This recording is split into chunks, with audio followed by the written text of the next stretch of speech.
Je reviens aussi sur un point qui pouvait pas trop...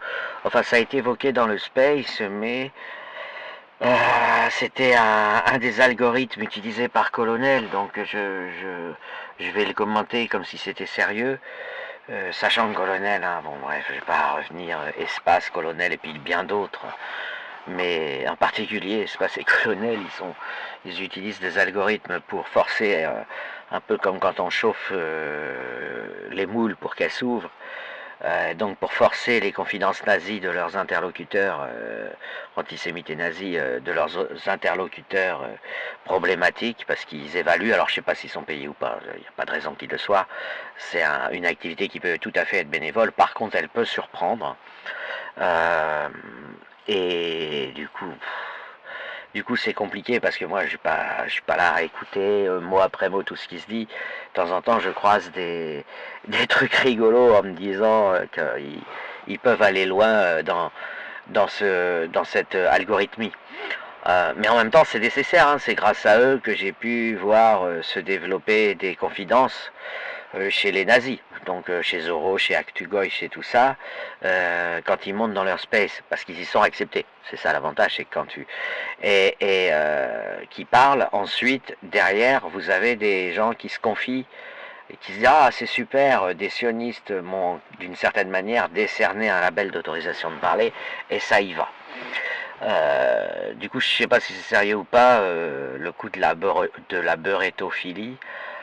Donc je rappelle le contexte, il disait qu'il y a plein de gens qui combattent l'islam ou qui sont islamophobes à divers niveaux sur les space Twitter et qui en même temps, alors je sais pas, apparemment il pensait à Yves, il pensait à quelques autres, mais je suis pas sûr. Hein. Honnêtement, il y a tellement de monde, enfin il y a pas grand monde, mais en même temps il y a assez de monde sur les space pour ne pas trop savoir, c'est une tendance générale ou c'est peut-être une invention du moment qu'ils ont eu, qui leur est passé par la tête, ce qui m'a d'ailleurs sans le vouloir, j'ai lancé une vanne à Vera, enfin c'est pas grave, hein. Mais je lui ai dit écoute, désolé, non, je ne me laisserai pas interrompre, enfin en tout cas, je ne choisirai pas, tu peux t'imposer de force, je ne suis pas beurrétophile. Juste après, ils m'ont inspiré ça. En réalité, c'est réel, la beurrétophilie. Chez tout un tas de gens, il n'y a pas besoin d'être islamophobe pour être beurrétophile, c'est pas une condition nécessaire, vous pouvez être beurrétophile et islamophile. Vous pouvez être beurrétophile et islamophile, c'est le cas de Mélenchon par exemple. Toutes les configurations sont possibles, c'est pas... voilà. En fait, euh, ce que pouvait sembler évoquer le Cohot à ce moment-là, c'était un phénomène du genre l'homme blanc qui libère la musulmane de la séquestration de ses grands frères et de ses hommes, quoi, des hommes de sa communauté. Alors non, pas du tout. Ça, c'est un cliché faux, tout simplement. Il n'y a pas, c'est simple. Il n'y a pas l'homme blanc, c'est jamais vu comme un libérateur de la femme musulmane ou de la femme en général. L'homme blanc, alors en dehors des juifs, hein, puisque je le rappelle, le monde juif, c'est le monde par définition où la femme est au-dessus de l'homme. Donc là, il n'y a pas de souci.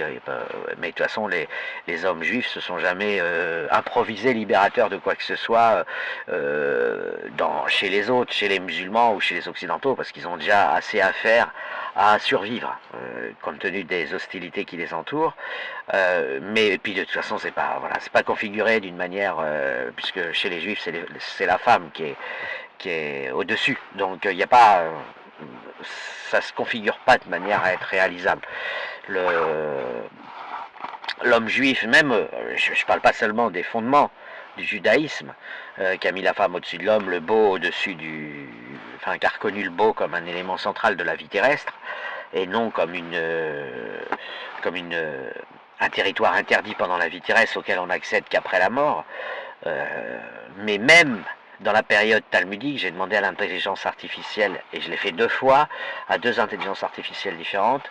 La femme faisait en gros tout ce qui relève de l'héroïsme, des responsabilités, et l'homme était réduit à chausser des petites lunettes rondes et aller étudier des écrits ésotériques dans des locaux fermés. C'est-à-dire que même durant la période talmudique, même s'ils ont un peu gesticulé, les hommes de la communauté du judaïsme, que j'aime pas dire juif parce que ça correspond pas exactement, mais étaient entre guillemets féminisée d'une certaine manière, puisque la femme était l'entrepreneuse, elle s'occupait du champ, elle était l'entrepreneur en quelque sorte. Donc voilà.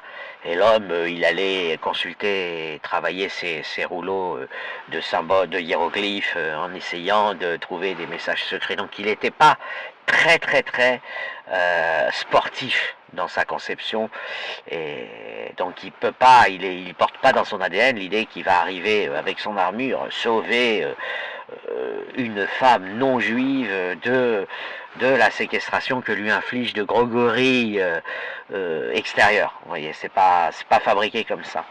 Et idem pour l'homme blanc. L'homme blanc en moyenne reste un gros con.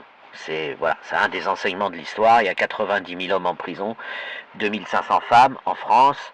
Mais même si vous écartez les 60 000 musulmans qui sont en prison, il reste 30 000 non-musulmans en prison. Okay, 30 000 non-musulmans, parce qu'on oublie souvent que voilà, c'est pas parce que c'est impressionnant qu'il y ait 60 000 musulmans en prison. Eux, ils sont malades, normal qu'il y en ait beaucoup.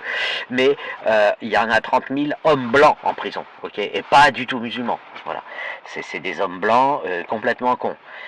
Et ils veulent pas sauver les beurettes parce qu'ils veulent, comment dire, c'est pas ce qu'incarne la beurette.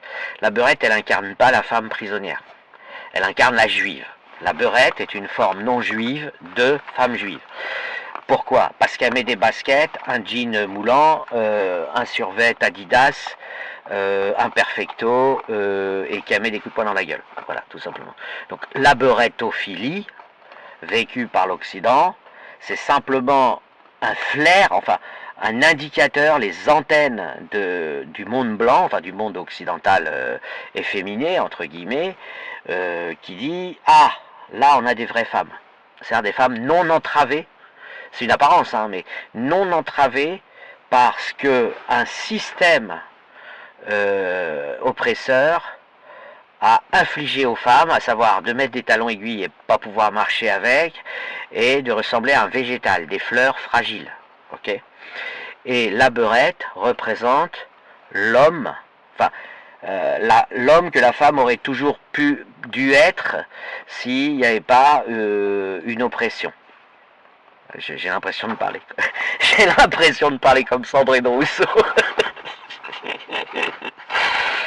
Pourtant, ce que je dis là, c'est totalement, c'est profane, c'est vraiment vécu et c'est vraiment enquêté. Hein. Je suis pas du tout en train d'abord, je lis pas les textes des coloniaux et les trucs d'abrutis.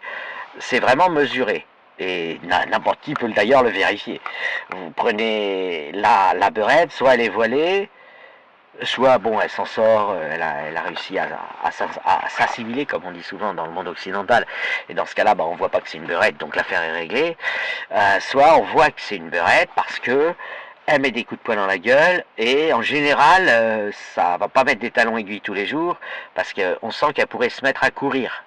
On sent qu'elle peut se mettre à faire du sport, vous voyez. Donc c'est plus une incarnation de la juive, qui n'est pas, enfin, c'est une incarnation de la femme qui pourrait être juive, mais qui ne l'est pas. C'est une beurette, c'est une maghrébine. Elle parle fort,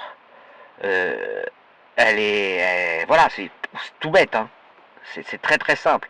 Maintenant, la beurettophilie de l'occidental homme, d'abord, c'est pas tout le monde qui est beurettophile. Ensuite, il y en a beaucoup qui disent je suis beurettophile, alors qu'en réalité, ils sont tous sauf beurettophile, ils cherchent des femmes arabes en talons aiguilles, c'est-à-dire ils cherchent des femmes pour lesquelles l'appellation beurette n'a aucun sens, tout simplement.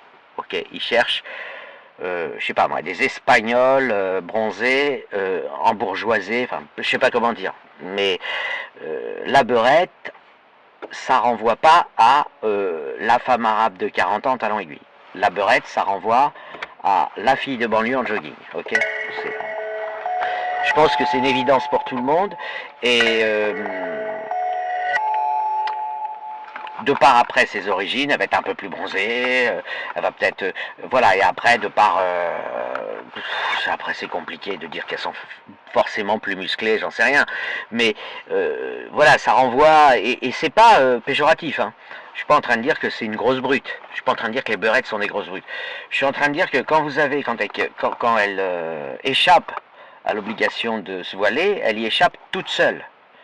elle n'a pas été aidée par un colon occidental blanc efféminé. Parce que lui, il obéirait à la place. Il n'y arriverait pas à désobéir à des maîtres musulmans qui lui casseraient la gueule. Donc lui, il obéirait, il a sa voix d'homme occidental fluette, prof de français, vous voyez, vous savez pas s'il est homo ou pas, des fois il est marié, il a plein d'enfants, il est catho, mais en fait, à le voir comme ça, vous diriez qu'il est homo.